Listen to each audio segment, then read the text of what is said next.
नमस्कार, मैं हूं आपके साथ मोनिका गुप्ता और आप देख रहे हैं हर खबर बुलेटिन की शुरुआत इस वक्त की बड़ी खबर के साथ करेंगे। होटल से बड़ी खबर आ रही है। अपराध शाखा पुलिस की बड़ी कार्रवाई, 7 क्विंटल से ज्यादा गांजा बरामद किया गया। 3 गांजा तस्करों को भी किया गया गिरफ्तार। आरोपियों को 4 दिन की रिमांड पर लिया गया। आरोपियों से हो सकते हैं और भी खुलासे। इस वक्त की ये बड़ी और अहम खबर,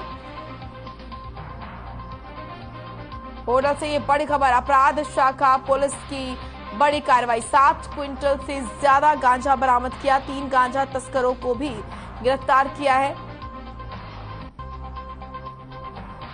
आरोपियों से हो सकते हैं पूछताछ में कई खुलासे।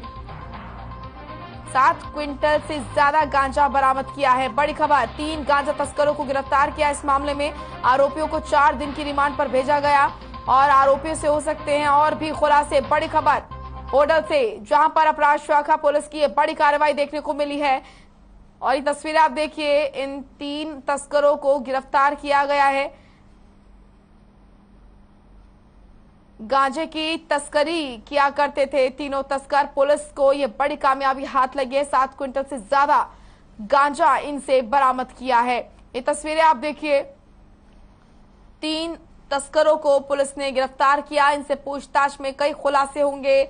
नशे का ये कारोबार कहां-कहां तक फैला हुआ है और कहां-कहां इसके नेटवर्क हैं। तो ये गिरफ्तारी पुलिस के लिए बड़ी कामयाबी इसीलिए है क्योंकि बड़ी मात्रा में इनसे गांजा बरामद हुआ है। आपको बता दें कि 7 क्विंटल से ज्यादा गांजा बरामद किया गया है।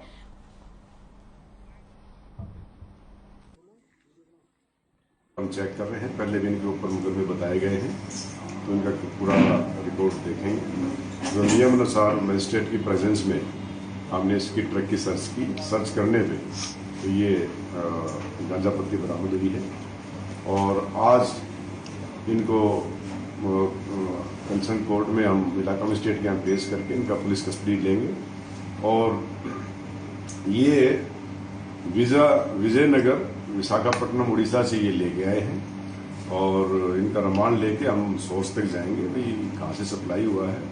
और ये पिपाका गांव जो है, सब्बा नाम का व्यक्ति है, उसके लिए ये नारकोटिक्स लेके आए थे। सर ये कहाँ ले जा रहे थे? ये पिपाका गांव है तावड़ू में, वहां पे इनको यहाँ। चलिए खबरों में आगे बढ़ेंगे। एनडीए की ओर से राष्ट्रपति पद की उम्मीदवार द्रौपदी मुर्मू ने संसद भवन में अपना नामांकन दाखिल कर दिया। आपको बता दें कि मुर्मू के समर्थन में संसद भवन में खुद प्रधानमंत्री नरेंद्र मोदी, गृह मंत्री अमित शाह, रक्षा मंत्री राजनाथ सिंह, बीजेपी के राष्ट्रीय अध्यक्ष जेपी नड्डा के अलावा कई बड़े नेता मौजूद रहे। द्रौपदी मुर्मू के नामांकन के दौरान प्रधानमंत्री नरेंद्र मोदी उनके प्रस्तावक रहे, वहीं केंद्रीय रक्षा मंत्री राजनाथ सिंह अनुमोदक रहे। इस बीच झारखंड मुक्ति मोर्चा ने राष्ट्रपति उम्मीदवार को समर्थन देने के लिए कल पार्टी विधायकों और सांसदों की बैठक बुलाई है। वहीं विपक्ष की ओर से उम्मीदवार यशवंत सिन्हा 27 जून को नामांकन कर सकते हैं।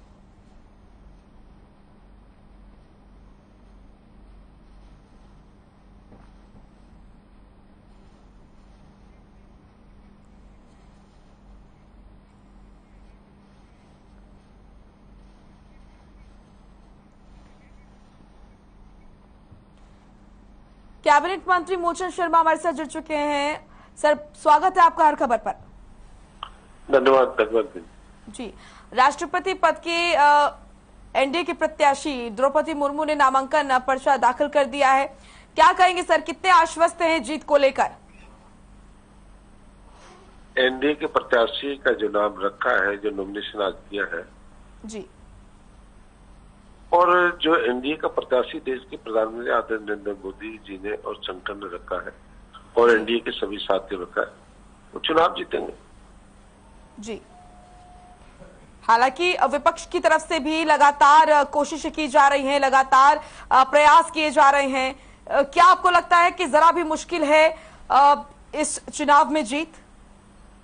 विपक्ष अपनी भूमिका निभा रहा है, इतना काम है। जो विपक्ष का काम नहीं वो नहीं है विपक्ष कहीं इस चुनाव तक जीत जाए। विपक्ष जो भूमिका का जो महत्वता है सर, उसकी खाना पूर्ति है। जी, तो खाना पूर्ति आप कह रहे हैं, कोई चुनौती नहीं इस चुनाव में? आप तो देखो सारे देश दुनिया को देखते हैं, आप ये देखो ना कहाँ है। जी, चुनाव तो है, पर यह कितना फर्क है 40 में। जी और एनडीए पर लोगों को भरोसा है, विश्वास है, और दूसरे दलों के लोग भी इसी प्रत्याशी को वोट देंगे प्रधानमंत्री में, और इसलिए विजय। गहन चिंतन मंथन के बाद जो है एक नाम चुना जाता है द्रौपदी मुर्मू की। अगर मैं बात करूं सर, विपक्ष की तरफ से भी एक नाम चुना गया यशवंत सिन्हा, लेकिन जितनी चर्चा द्रौपदी मुर्मू की है उतनी चर्चा उनकी नहीं है। आखिर क्यों एनडीए की तरफ से द्रौपदी मुर्मू को चुना गया, जो कि अन्य लोगों में खासियत नहीं नजर आई? नहीं, सब लोगों ने, आदिवासी क्षेत्र से पहली बार राष्ट्रपति का चुनाव है, एक आम आदमी, जिस आदमी का जो प्रदेश से है, देश का सबसे बड़ा सर्वोच्च पद है, और सब लोग चाहते हैं आदिवासी क्षेत्र से कोई महिला राष्ट्रपति बनती है, तो देश के लिए खुशी की क्या बात है। शुक्रिया आपका हमारे साथ जुड़ने के लिए, अपनी राय देने के लिए बहुत बहुत शुक्रिया आपका सर। निशान सिंह, प्रदेश अध्यक्ष जेजेपी, हमारे साथ जुड़े हैं। सर, स्वागत है आपका हर खबर पर। क्या आप तक मेरी आवाज पहुंच रही है निशांत जी?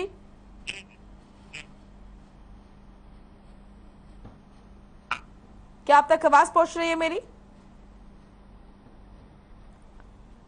चलिए संपर्क करने की हम कोशिश कर रहे हैं। फिलहाल आपको बता दें कि द्रौपदी मुर्मू ने नामांकन दाखिल कर दिया है। उनके साथ प्रधानमंत्री नरेंद्र मोदी, गृह मंत्री अमित शाह, रक्षा मंत्री राजनाथ सिंह और तमाम बड़े नेता मौजूद रहे। निशांत सिंह, जेजेपी प्रदेश अध्यक्ष, हमारे साथ जुड़ चुके हैं। सर, स्वागत है आपका हर खबर पर। जी धन्यवाद। जी, द्रौपदी मुर्मू जो कि एनडीए की तरफ से प्रत्याशी है, उन्होंने अपना नामांकन आज दाखिल किया। कई बड़े नेता वहां पर मौजूद रहे। इसको लेकर क्या कहेंगे आप? जेजेपी ने जो है समर्थन करने की बात कही है कि पूरा समर्थन रहेगा एनडीए के प्रत्याशियों को। जी, हमारा समर्थन रहेगा। देश का सर्वोच्च पद है जी, जिसके लिए वो समाज से जो है ना कैंडिडेट है द्रौपदी मुर्मू जी, कि जो दबे पिछले हुए लोग जो थे उनमें से एक चुनकर के नाम आया है। हम स्वागत करते हैं इस नाम का, पूर्ण तौर पर सहयोग करेंगे। जी, क्या आपको समीकरण बनते हुए नजर आ रहे हैं, और क्या आपको लगता है कि जो जीत है वो एकदम क्लियर है, किसी तरह की कोई चुनौती नहीं? क्योंकि अभी तक जितने भी हमने नेताओं से बात की एनडीए की, उनका यही कहना है कि विपक्ष की तरफ से सिर्फ और सिर्फ खानापूर्ति की जा रही है, जीत सुनिश्चित है। नहीं, सुनिश्चित है जीत से कोई दो राय नहीं, वो जीत करके आएंगे, और इसके लिए नंबर भी देश के पास, पूरे एनडीए के पास है, और वो देश के राष्ट्रपति बनेंगे।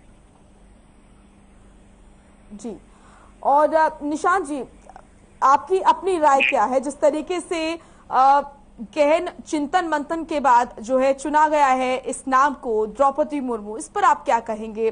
क्या कुछ ऐसे सेक्टर में से, ऐसे समाज में से ये नाम चुन करके आया है, और उनका जो जीवन है बहुत ही संघर्षशील रहा है, और बहुत ही आदरणीय जीवन उनका है। तो वो हमें व्यक्तिगत तौर पे, पार्टी के नाते भी हम स्वागत करते हैं, और बहुत अच्छा है कि चुन करके आए, देश के लिए बहुत अच्छा है। जी, तो क्या कहेंगे आप द्रौपदी मुर्मू के लिए, जो कि उन्होंने अपना नामांकन आज दाखिल कर लिया है, उनकी जीत को लेकर? चलिए, फिलहाल हमारा संपर्क टूट गया है।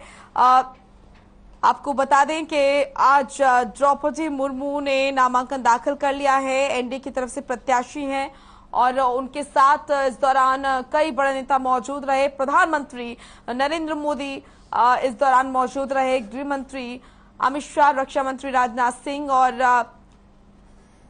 हरियाणा के मुख्यमंत्री मनोहर लाल, कैबिनेट मंत्री नितिन गडकरी, कई बड़े नेता तस्वीरों में आप देख सकते हैं उनके साथ मौजूद रहे।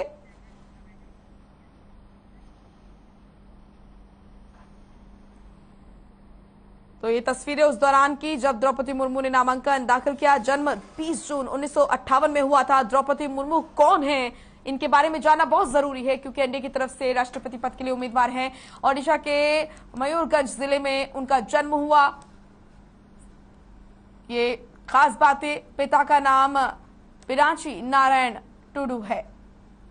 द्रौपदी मुर्मू के बारे में जानकारी होना बहुत जरूरी है। आदिवासी संथाल समूह से वो आती हैं और इसी बात की ज्यादा चर्चा है कि पहला आदिवासी प्रत्याशी है राष्ट्रपति के लिए। झारखंड की राज्यपाल रह चुकी हैं द्रौपदी मुर्मू।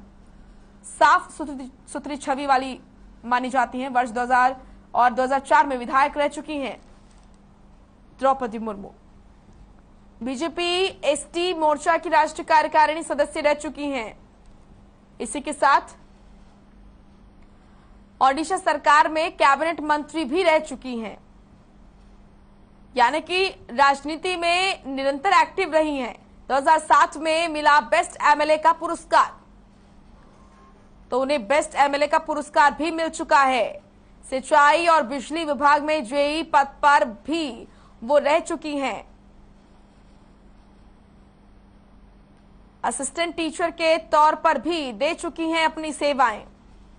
द्रौपदी मुर्मू जो कि राष्ट्रपति पद के लिए प्रत्याशी हैं एनडीए की तरफ से, कौन है, कहां से ताल्लुक रखती हैं, उनके बारे में ये महत्वपूर्ण जानकारियां।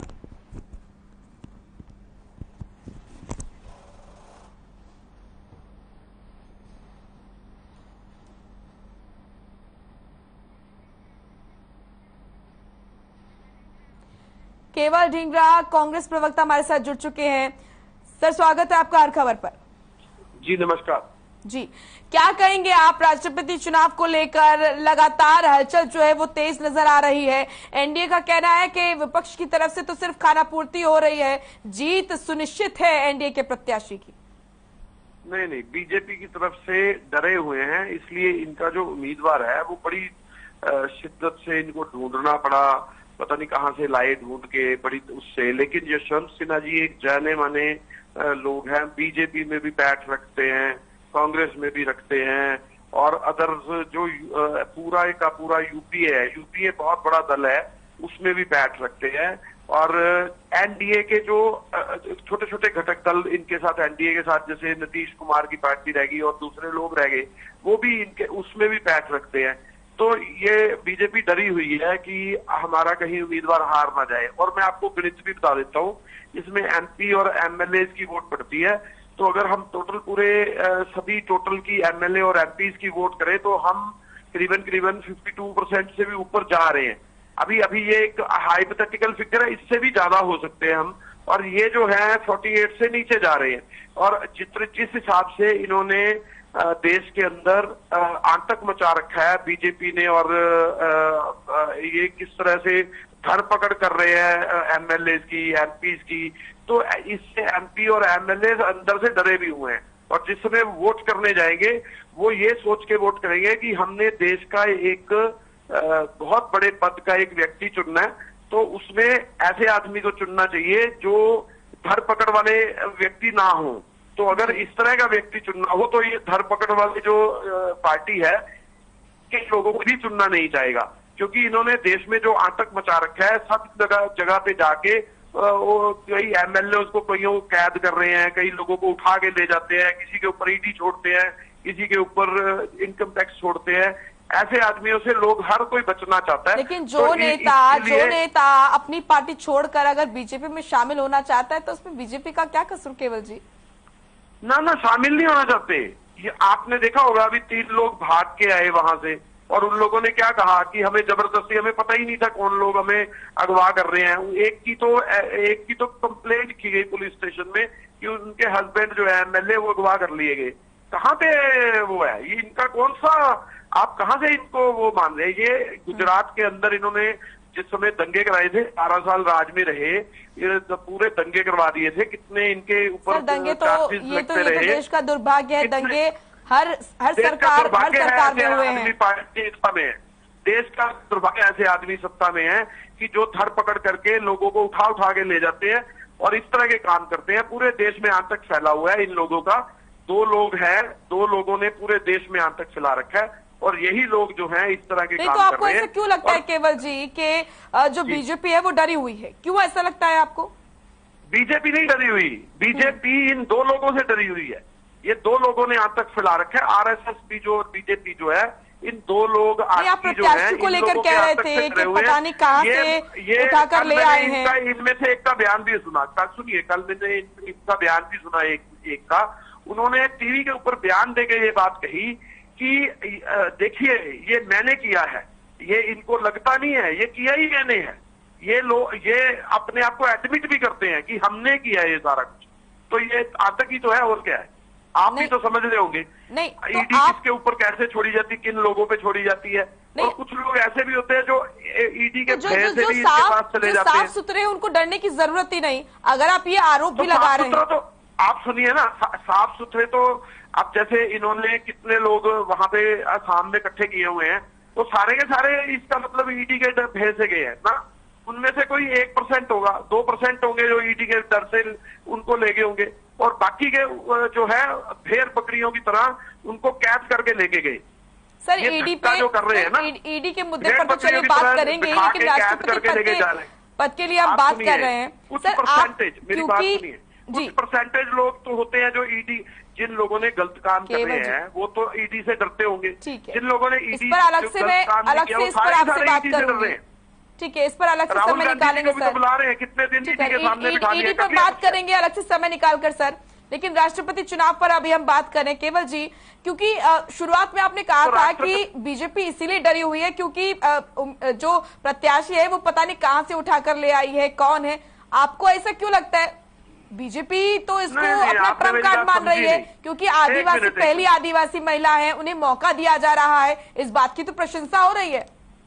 सुनिए, वो बीजेपी प्रशंसा कर रही है ना, मेरी बात तो सुन लीजिए आप। जी बोलिए। मैं आपको ये बता रहा हूँ, इसमें बीजेपी की वोट नहीं, बीजेपी की वोट कम है। एमएलए और एमपी देश का, तो जो यूपीए का घटक दल है वो बड़ा है, एनडीए का घटक दल छोटा है।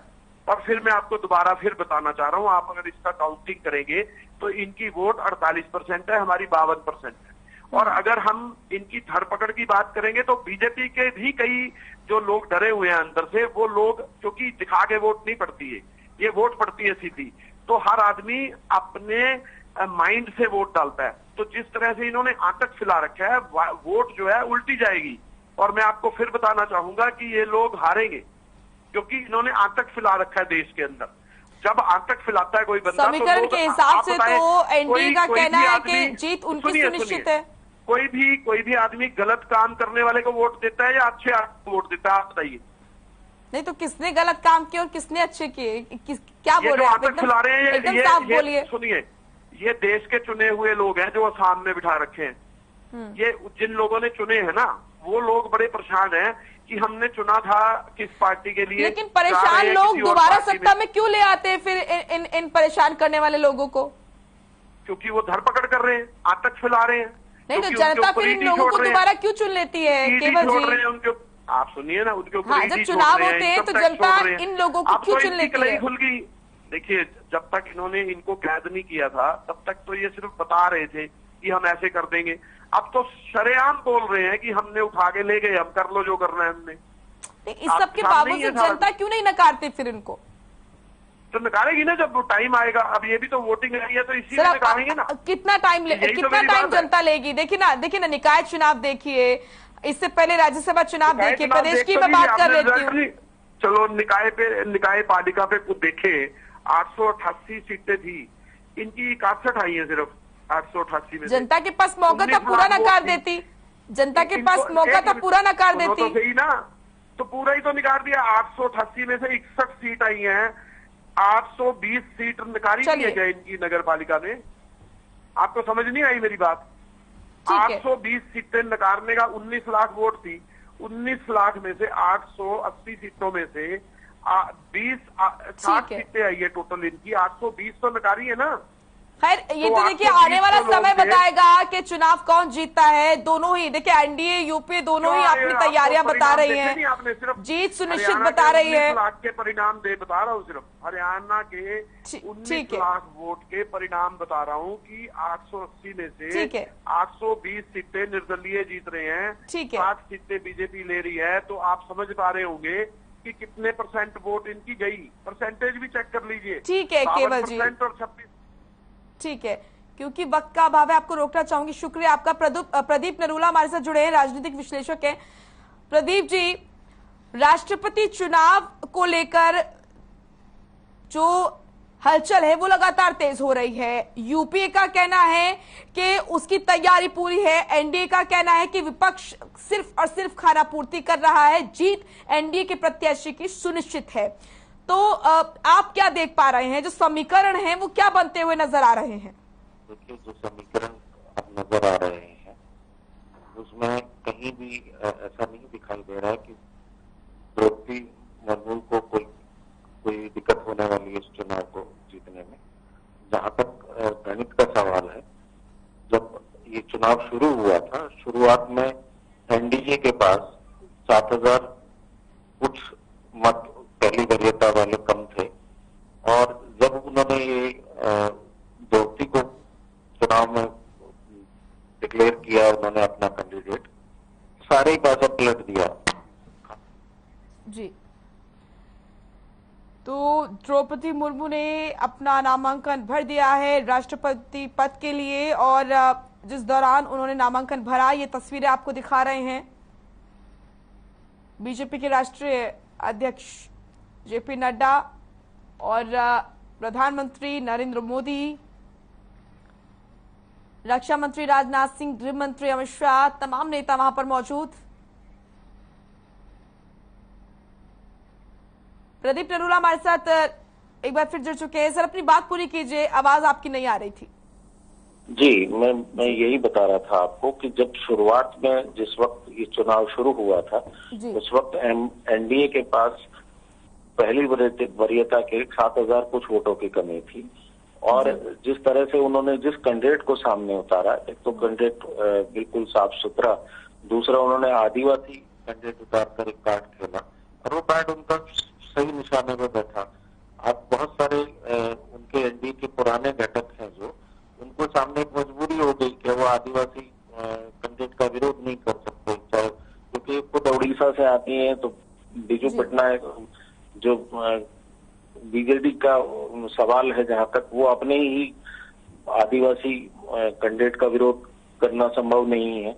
और मेरे ख्याल से अब एनडीए की प्रत्याशी द्रौपदी बहुत ही कंफर्टेबल पोजीशन में है। ये ठीक है कि हर पार्टी, हर विपक्ष भी अपने जीत के दावे करेगा, लेकिन जो गणित सामने दिखाई दे रहा है, जिस तरह से एनडीए को समर्थन मिल रहा है, तो मुझे नहीं लगता कि एनडीए की प्रत्याशी के लिए कोई कहीं रोड़े वाली बात है। जी, क्योंकि एनडीए की तरफ से भी ये दावा किया जा रहा है कि जब चुनाव होगा उसके बाद साफ हो जाएगा, तो ऐसे में ये जो कॉन्फिडेंट है एनडीए का, ये आखिर क्यों नजर आ रहा है? और जिस तरीके से आप बता रहे हैं कि एक बहुत कंफर्ट जो सिचुएशन है वो एनडीए के लिए, माफ कीजिएगा, यूपीए की तरफ से लगातार कहा जा रहा है कि जीत हमारी होगी, तो दोनों ही तरफ से जो है अपनी अपनी जीत बताई जा रही है। आपने जैसा कि कहा कि एनडीए के लिए जो स्थिति है वो एकदम साफ नजर आ रही है। देखिए, मैं आपको बताऊं कि इस चुनाव में, राष्ट्रपति के चुनाव में, एक संवैधानिक पद के लिए चुनाव है, इसमें ना तो कोई व्हिप होता है और ना ही कोई इस तरह की कोई पार्टीबाजी की बात होती है। सभी कैंडिडेट एक दूसरे, ऐसे विपक्ष से भी वोट मांगे जाएंगे और यूपीए वाले एनडीए के घटकों से भी वोट मांगेंगे। लेकिन जिस तरह से एनडीए ने रणनीति बनाकर अपने घटकों को साथ लेकर उनसे मीटिंग कर, और जिस तरह से सभी जगह से समर्थन की बातें आ रही है, आप हरियाणा से देख लीजिए, निर्दलीय विधायकों ने जेजेपी ने खुला समर्थन कर दिया, एंड आप बिहार से देख लीजिए कि नीतीश की पार्टी ने, जेडीयू ने सीधे तौर पर समर्थन कर दिया। आप उड़ीसा से देख लिए, उनको सीधे तौर पर समर्थन मिला। तो उड़ीसा वाले अभी एनडीए के घटक भी नहीं है। ऐसी स्थिति में ये स्पष्ट दिख रहा है। वैसे भी शुरुआत में 49% वोट एनडीए के साथ थे जब ये चुनाव की प्रक्रिया शुरू हुई, और उसके बाद उनका वो आंकड़ा बढ़ रहा है। तो मुझे नहीं लगता कि द्रौपदी मुर्मू के लिए कोई विकट परिस्थिति है या उन्हें कोई अड़चन आने वाली है। पहली वरीयता के वोटों में ही वो मेरे ख्याल से साफ दिखाई दे रहा है कि वो विजय की ओर बढ़ रही है। शुक्रिया आपका प्रदीप जी, हमारे साथ जुड़ने के लिए। महत्वपूर्ण जानकारी आपने दी। चलिए फिलहाल इस बुलेटिन में इतना ही। आप देखते रहिए हर खबर। नमस्कार।